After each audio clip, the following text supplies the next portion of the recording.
चलिए साथियों, आज का हमारा जो टॉपिक है वो है विशेषण। विशेषण किसे कहते हैं? यह हिंदी व्याकरण में जो सबसे महत्वपूर्ण टॉपिक है और यहाँ से बहुत सारे आपके प्रश्न आते हैं। तो आज इस टॉपिक को हम लोग लेके चलते हैं कि विशेषण क्या है। तो जो शब्द, इसकी परिभाषा होगी, जो शब्द किसी संज्ञा या सर्वनाम की विशेषता को बताते हैं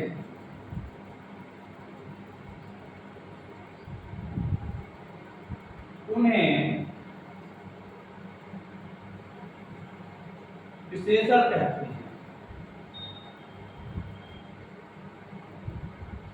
एक परिभाषा है, जो शब्द किसी संज्ञा या किसी सर्वनाम की विशेषता को बताते हैं उन्हें हम विशेषण कहते हैं।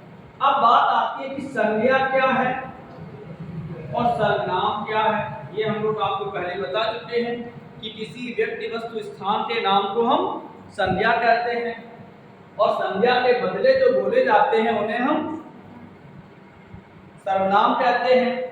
फिर इन्हीं संज्ञा या सर्वनाम की विशेषता बताने वाले शब्दों को विशेषण कहते हैं। इन्हीं संज्ञा या सर्वनाम बताने वाले शब्दों को क्या कहेंगे? हम विशेषण कहेंगे। देख लेते हैं, जैसे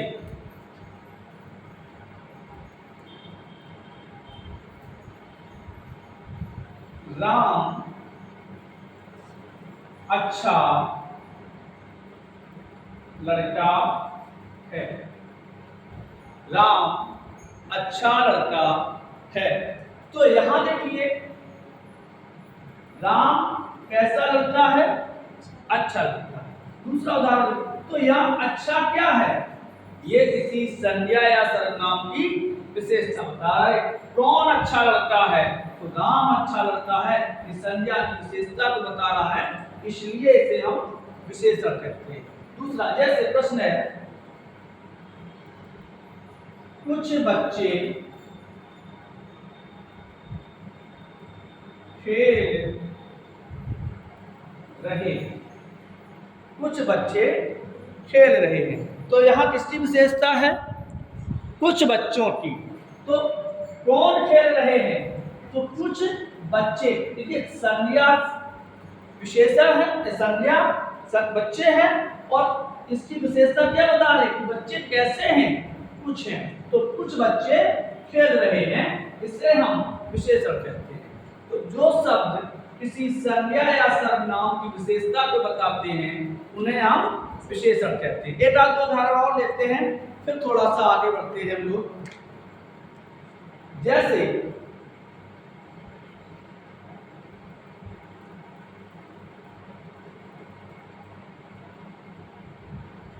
यह है सफेद कमीज मेरी। तो यह है सफेद कमीज। कमीज कैसी है? सफेद, इसलिए विशेषता है। तो जो शब्द किसी संज्ञा या सर्वनाम की विशेषता को बताते हैं उन्हें क्या कहते हैं? हम विशेषण कहते हैं। आगे बढ़ते हैं। तो ये शब्द थे, जो शब्द किसी संज्ञा या सर्वनाम की विशेषता बताते हैं उन्हें हम विशेषण कहते हैं। तो पद होते हैं। अब वाक्य में विशेषण की स्थिति क्या होती है यह भी समझ लेते हैं कि विशेषण के प्रकार अलग हैं। वाक्य में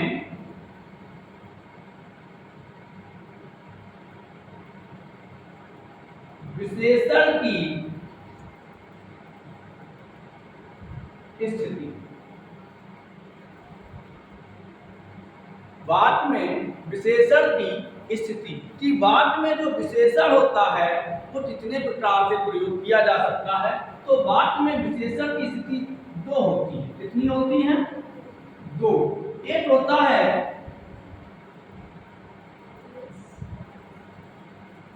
उद्देश्य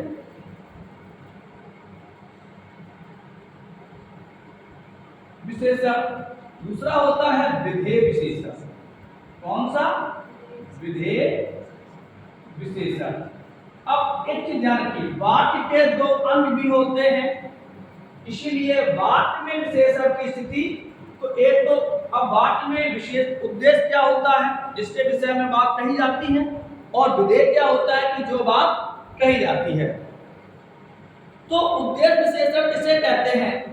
ऐसे विशेषण शब्द, उद्देश्य विशेषण की बात करते हैं हम, कि ऐसे विशेषण शब्द, ऐसे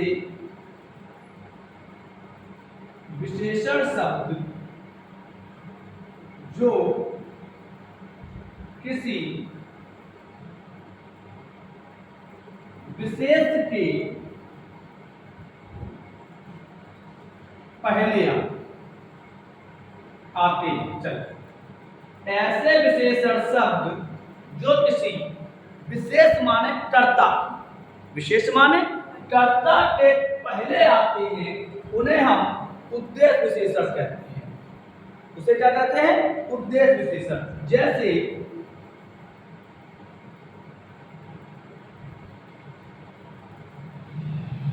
पुरानी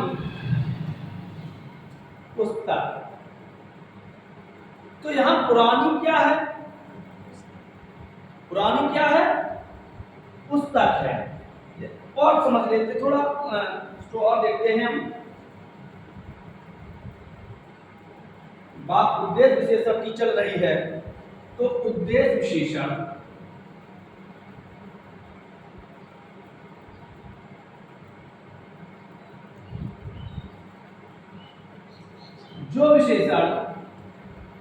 जो विशेषण शब्द उद्देश्य के पहले आए, यानी कि किसी विशेष के पहले आए।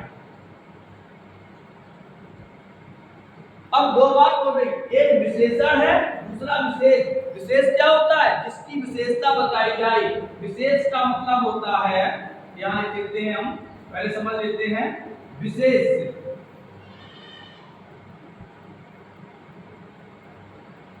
विशेष जिसकी विशेषता बताई जाए, जिसकी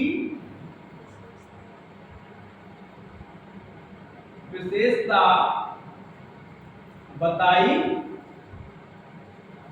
जाए, तो जिसकी विशेषता बताई जाए उसे क्या कहा जाता है? विशेष कहा जाता है। जिसकी विशेषता को, जैसे हमने कहा कि विशेष किसे कहते हैं, तो जिस शब्द की विशेषता बताई जाए, और संज्ञा शब्द की या सर्वनाम शब्द की विशेषता को बताया जाता है। तो जैसे मैंने कहा लाल घोड़ा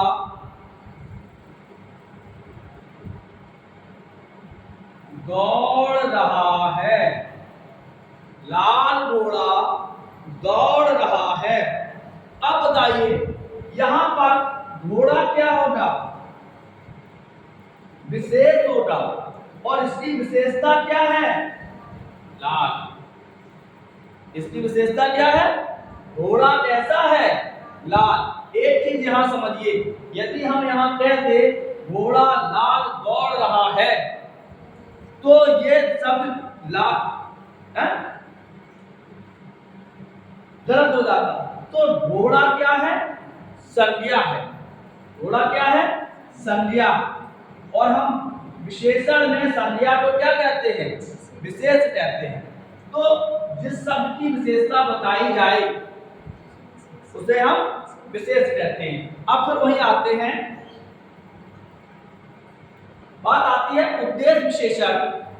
तो जो शब्द विशेष के पहले आए, विशेष समझ लिया किसे कहते हैं? जो शब्द विशेष के पहले आते हैं उन्हें हम विशेष कहते हैं या उद्देश्य विशेषण कहते हैं। जैसे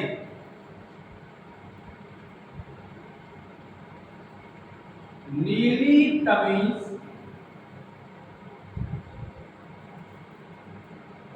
मुझे अच्छी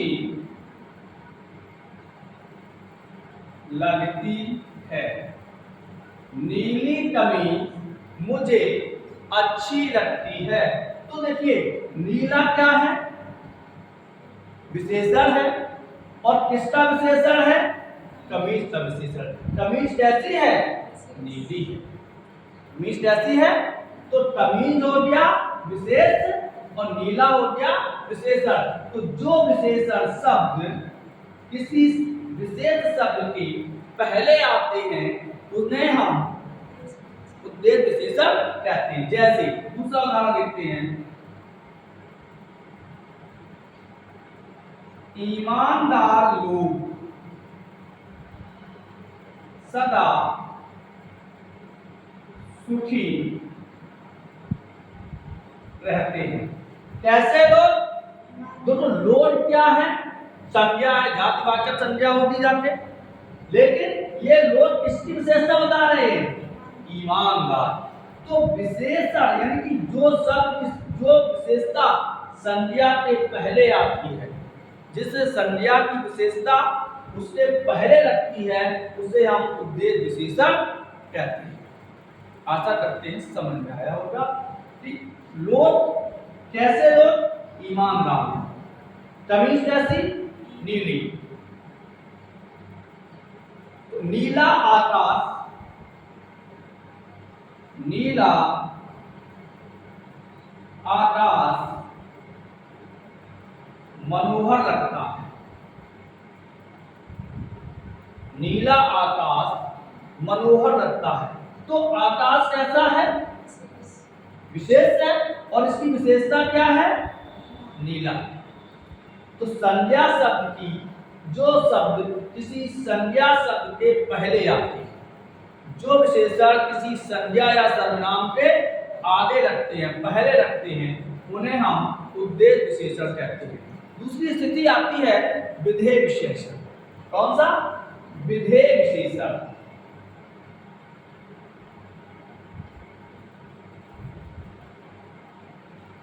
अब विधेय विशेषण किसे कहते हैं, जो विशेषण शब्द विशेष के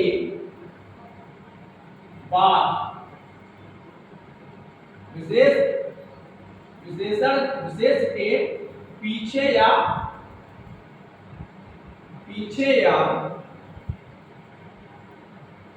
बाद में आते हैं, उन्हें हम क्या कहते हैं, विधेय विशेषण कहते हैं। उन्हें हम विधेय विशेषण कहते हैं। अच्छा, उद्देश्य और विधेय ये वाक्य के अंग हैं, इसलिए मैंने लिखा है कि वाक्य में विशेषण की स्थिति। तो उद्देश्य कर्ता कहते हैं, विधेय क्रिया कहते हैं। हालांकि वाक्य में हम प्रयोग नहीं करेंगे, क्यों नहीं, क्योंकि इनके नाम अलग हैं। जब हम संज्ञा अलग होगी, सर्वनाम अलग होगा, लेकिन जो शब्द संज्ञा या सर्वनाम की विशेषता बताते हैं उन्हें हम विशेषण कहते हैं। अब विधेय विशेषण, विधेय क्या है पहले ये समझ लीजिए। राम घर जाता है। यदि इस वाक्य में पूछा जाए किसके विषय में बात कही जा रही, राम के विषय में, तो राम को उद्देश्य हो गया, और जाना ये कहा जा रहा है। तो जिसके विषय में बात कही जाती है वो उद्देश्य होता है, जो बात कही जा रही है वो विधेय होता है। तो विधेय के उदाहरण देखते हैं विशेषण में। यह आम, यह आम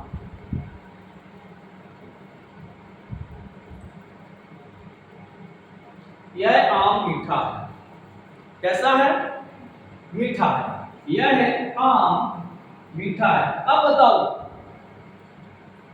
कौन मीठा है, आम। आम संज्ञा है, और संज्ञा के बाद विशेष के बाद विशेषण आया, विशेष के बाद विशेषण आया, यह आम मीठा है।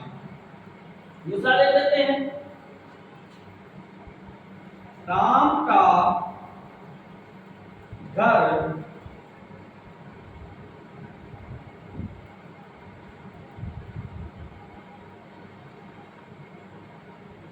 सुंदर है। राम का घर सुंदर है। अब घर क्या है? संज्ञा है, जातिवाचक संज्ञा है। और संज्ञा के बाद जो विशेषण शब्द विशेष के बाद पीछे लगाए जाते हैं, तो ये हो गया विशेष। ये क्या हो गया? विशेष। और सुंदर क्या हो गया? विशेषण।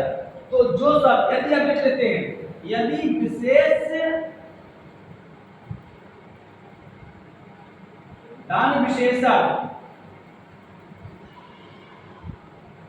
तो होता है विधेय विशेषण। जैसे आम मीठा, आम मीठा, समझ में आया? नीली कमीज नीली, शर्ट नीली। लेकिन यदि हम कहें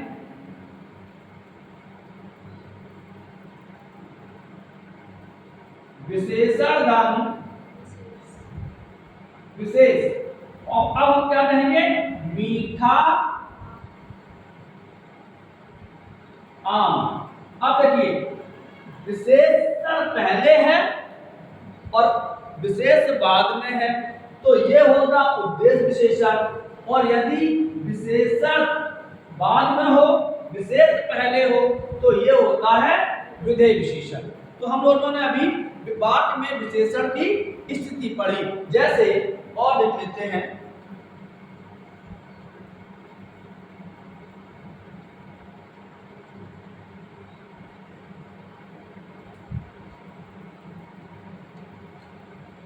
यह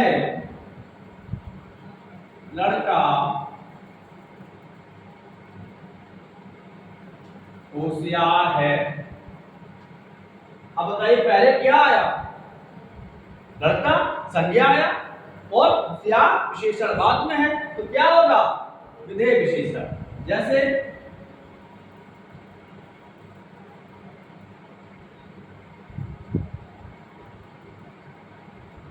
यह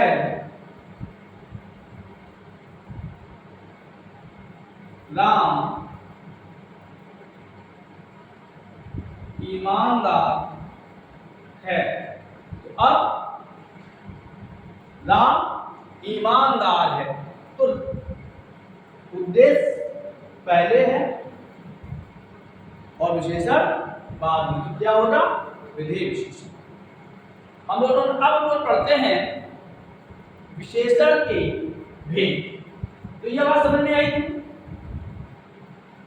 कि वाक्य में विशेषण की कितनी स्थितियां होती हैं। तो वाक्य में विशेषण की दो स्थिति होती है। पहले पूरा एक बार देख लेते हैं कि विशेषण किसे कहते हैं। जो शब्द किसी संज्ञा या सर्वनाम की विशेषता को बताते हैं, उन्हें हम विशेषण कहते हैं।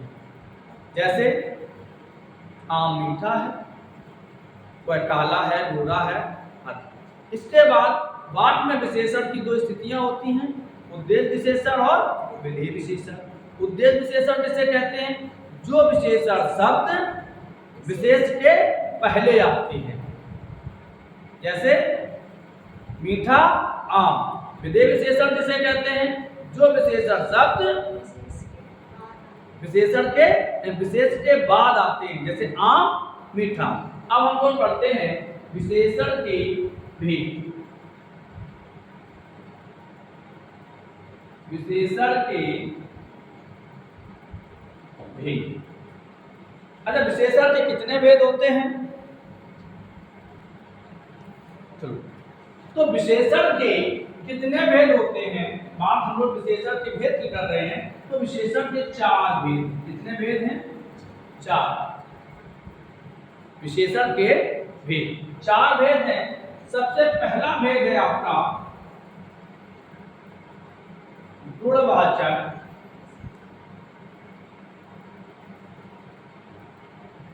विशेषण। पहला भेद कौन सा है? गुणवाचक विशेषण। दूसरा भेद संख्यावाचक विशेषण। संख्यावाचक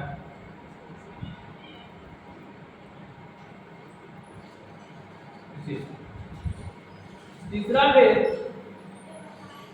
परिमाणवाचक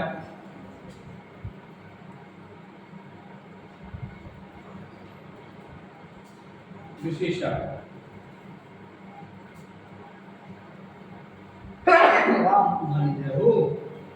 परिमाणवाचक विशेषण। और चौथा भेद कौन सा है? सार्वनामक विशेषण। कौन सा है? सार्वनामिक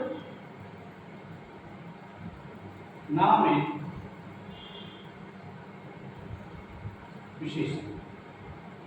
तो विशेषण के पूछा जाए विशेषण के कितने भेद हैं, तो विशेषण के 4 भेद हैं। पहला है गुणवाचक विशेषण, दूसरा है संख्यावाचक। तो नाम से ही इसका पता चलता है कि कौन विशेषण में क्या हो सकता है।